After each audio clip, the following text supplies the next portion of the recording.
আমাদের এক বোন ফোনে জানতে চেয়েছিলেন যে সাহু সাজদা তিনি নামাজের সালাম ফেরানোর পরে করেন, এটি কি ঠিক আছে কিনা। আর আরও তিনি জানতে চেয়েছিলেন যে তাশাহুদ পড়ার সময় আমরা যে নামাজের বৈঠকের সময় সেটা মাঝখানের বৈঠক কিংবা শেষ বৈঠকে সেই পায়ের অবস্থানটা কেমন হবে, পাগুলোর অবস্থানটা কীরূপ হবে। প্রথম কথা হলো সাহু সাজদার ব্যাপারে দুরকম বক্তব্যই আছে। আমরা যেটা করি আমাদের সমাজে প্রচলিত যে আমরা শেষ বৈঠকে আত্তাহিয়াতু পড়ে আমরা একদিকে সালাম ফিরিয়ে তারপরে দুটো সেজদা দিয়ে এরপরে আবার আমরা শুরু থেকে শেষ করে সালাম ফিরিয়ে দিই। এটা যেমন একটা বর্ণনা আছে। আর হাদিসের অনেক বর্ণনার ভিত্তিতে এটা আছে যে সালাম দুই দিকে ফিরানোর পরে তারপরে দুইটা সেজদা দেওয়া, এটা সেজদায়ে সাহু, যেটা আপনি ভুলের জন্য সেজদা, আপনি যেটা করছেন এটা শুদ্ধ। দ্বিতীয় নম্বর কথা হলো যে সেজদা থেকে উঠার পরে বসার সময় পাটা আমরা কি খাড়া করে রাখবো নাকি এভাবে কাত করে রাখবো।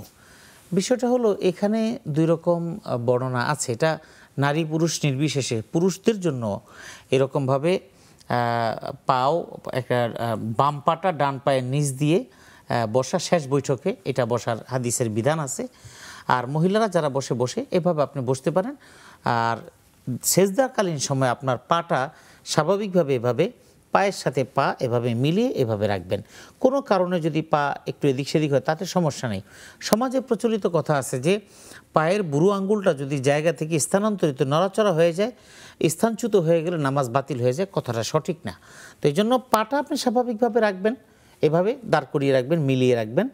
আর যখন বসবেন তখন আপনি পা এভাবে দিয়ে আপনি বসতে পারেন। আর স্বাভাবিকভাবে আমরা যেভাবে বসি সেভাবে আপনি বসতে পারেন। এটা নামাজের কোনো ত্রুটি না এবং নামাজের কোনো ক্ষতি করবে না ইনশাআল্লাহ। তিনি আরও বলছিলেন যে মহিলাদের সাজদা কি পুরুষের মতো হবে নাকি কোনো পার্থক্য আছে।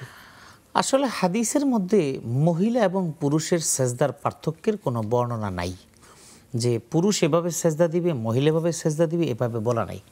সেজদা দিতে বলা হয়েছে হাত রাখবে, কপাল রাখবে, নাক রাখবে, এবং সেক্ষেত্রে বলা হয়েছে এই হাতের এই বাহুগুলো এখানে বগল থেকে রান থেকে দূরে রাখবে এবং এই হাতটাকে এই জমিনের উপরে এভাবে বিছিয়ে রাখবে না, যেমন কায়েম বিসাতিল কালব, কুকুর যেভাবে হাতটা বিছিয়ে বসে থাকে, এই ব্যাপারে হাদিসে নিষেধ আছে।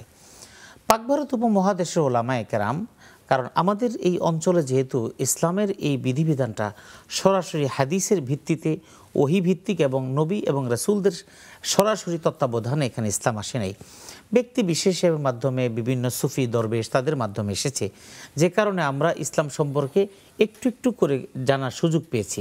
তো ওই সময়কার ওলামায়ে কেরাম মানুষদেরকে নামাজের যে শিক্ষা দিয়েছেন সেক্ষেত্রে মহিলাদের পর্দা পুশিদার বিষয়টাও তারা মাথায় রেখে তারা জড়সড় হয়ে যাতে করে পর্দা পুশিদা মেনটেন হয়, এই জন্য তারা এভাবে নামাজের বিষয়গুলো বলেছেন।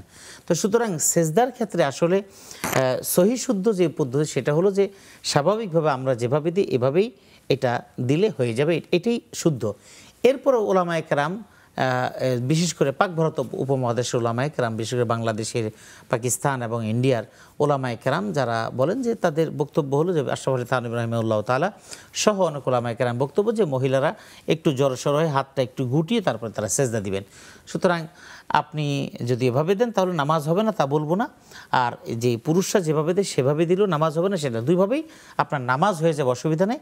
তো যেটা আপনার কাছে বেশি সহি মনে হবে সেটাকে আপনি পালন করবেন ইনশাআল্লাহ।